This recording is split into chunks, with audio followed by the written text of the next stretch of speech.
What's happening, fight fans? Welcome back to the MMA Mindset Wolkernite Fight Championship 7. I'll need to get myself out of the habit of saying 6 because I was doing content for that for so long. Really excited for this. We're leveling up next year. It's going to be unbelievable with the fights that we're going to be putting on next year. They're so exciting. I can't wait for you to see the fights, to see the matchups. Brand new cage.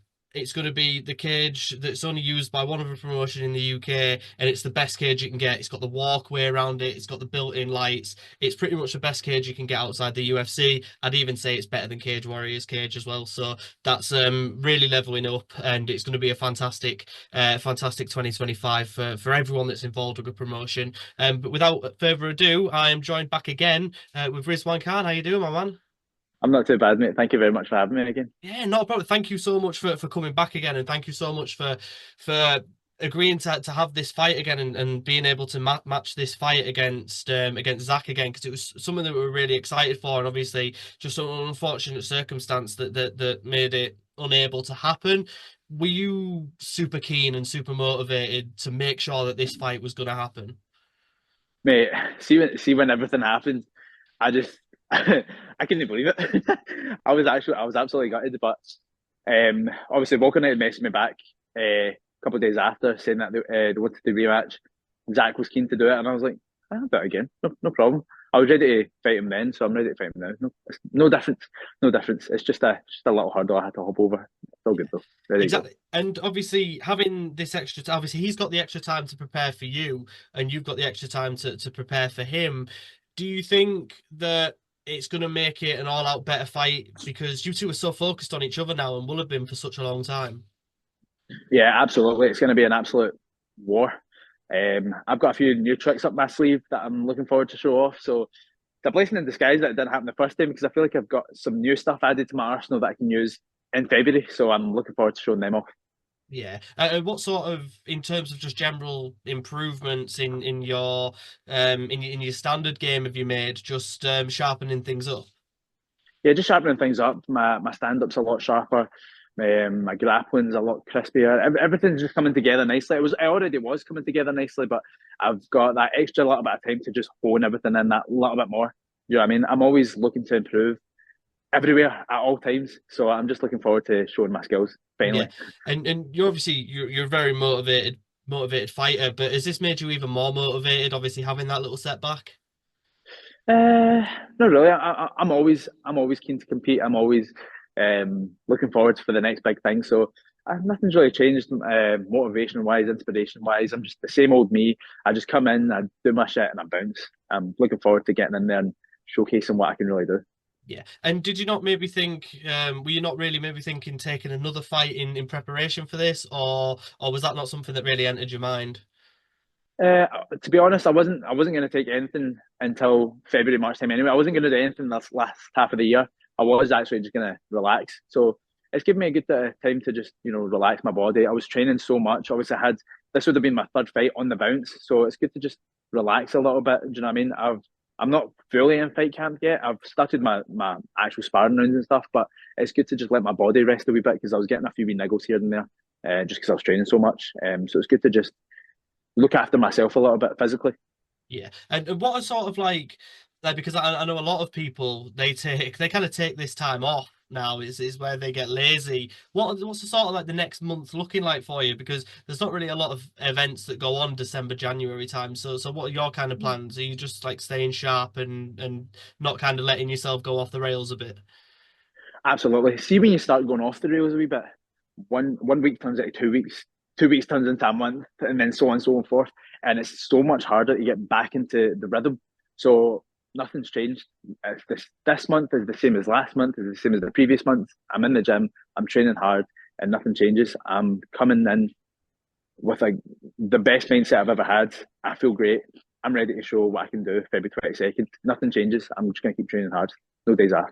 Yeah, We're well, like I coming. said, we were just absolutely buzzing to get you back on the card. I think it was the one thing that we really wanted to take from that last card was to make sure that you were back on it, to make sure that this fight happened, because it was a fight that got a lot of people excited.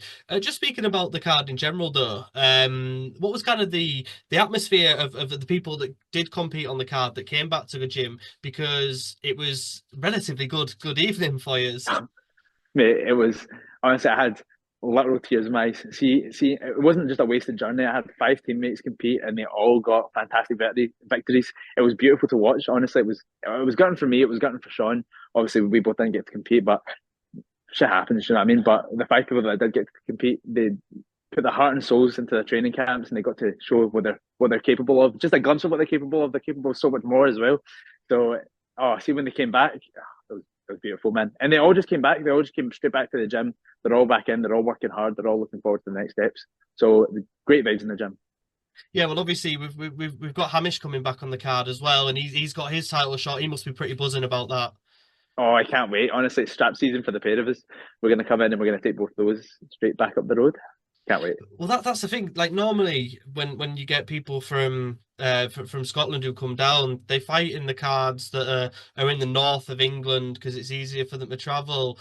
It must be pretty good for you guys to be getting some recognition further down from the border in terms of like the Midlands, where we've got people like Leon Edwards, like Jake Hadley, like Mohammed Bakayev was down here. It must feel pretty good to kind of be bridging that gap a little bit between Scotland and the mainland England.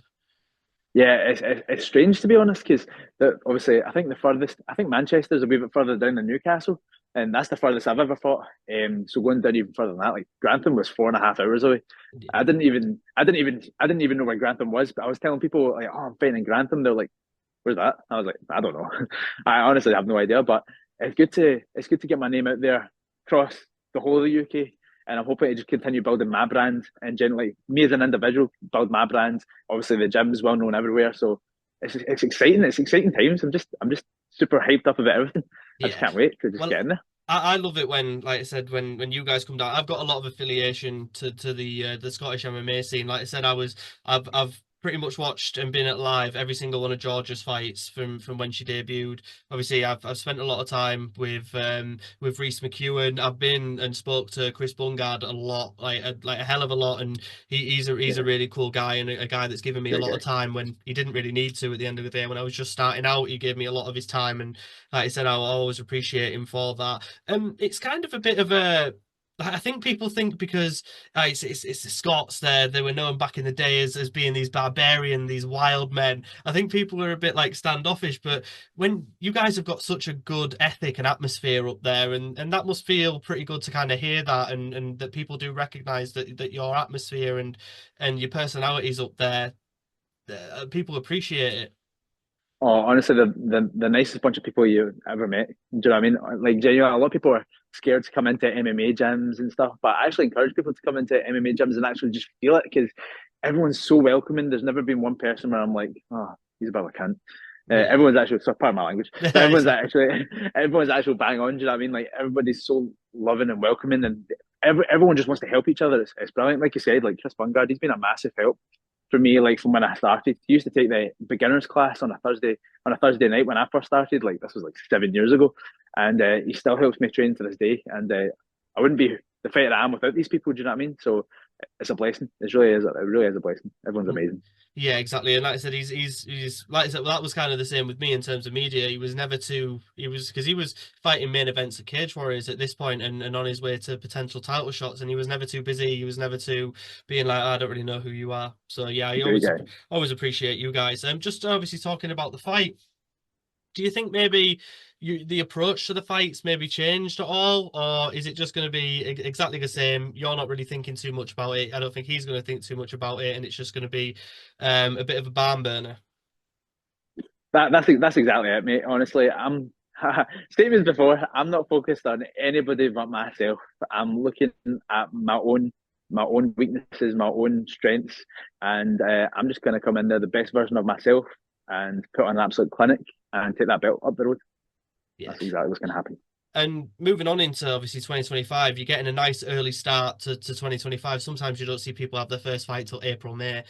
Are you Right. wanting to kind of keep being active in the year? And what I love is I love it when people go around and they collect all of the regional belts, and it's amazing to see. But I love it when Mm. someone is a defending champion on a regional scene. Would you kind of like to defend that belt and make a name for yourself as some people maybe targeting you and going, well, I want that Vulcanite belt off Riz.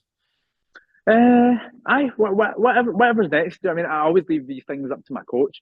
At the end of the day, he knows me better than anyone when it comes to the fight game. Do you know what I mean? So, I'll take this belt, and then whatever he wants me to do, I'll do. I'm not too bothered.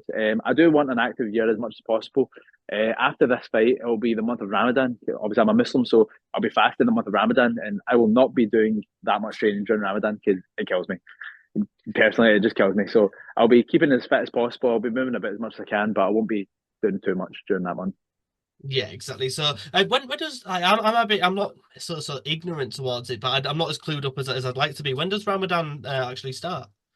Ramadan starts, I think, beginning of March. It goes back, I think, like a week or two every year because the Islamic calendar is different than the normal Yeah, calendar. So it gets earlier and earlier. But there was a time when it was during the summer, and obviously you can't eat when the sun's yeah, up. So you were like starting your fast at like 2 in the morning. You weren't opening it until like 10:30 at night. It was rough, and obviously it's no food or water. So the hardest part being the water. So it shouldn't be too bad this year because it is getting shorter. Um, but just training while fasting is the hardest part. I done a fight camp 2 years ago. I fought in there's a show up north called Budo. I know. I fought in that. You know Budo, I so I fought in Budo, but I done the whole training camp through Ramadan, and honestly, it was probably the worst thing ever. It was so Yeah. hard. Well, you find people now, even in the UFC, the elite level athletes, even some of them like Makachev and stuff, they're like, nah, I'm not doing it. Nah, It's not worth it on your body. You can't recover nah. properly as well. So I don't think you'd ever get the best version of yourself coming out of that.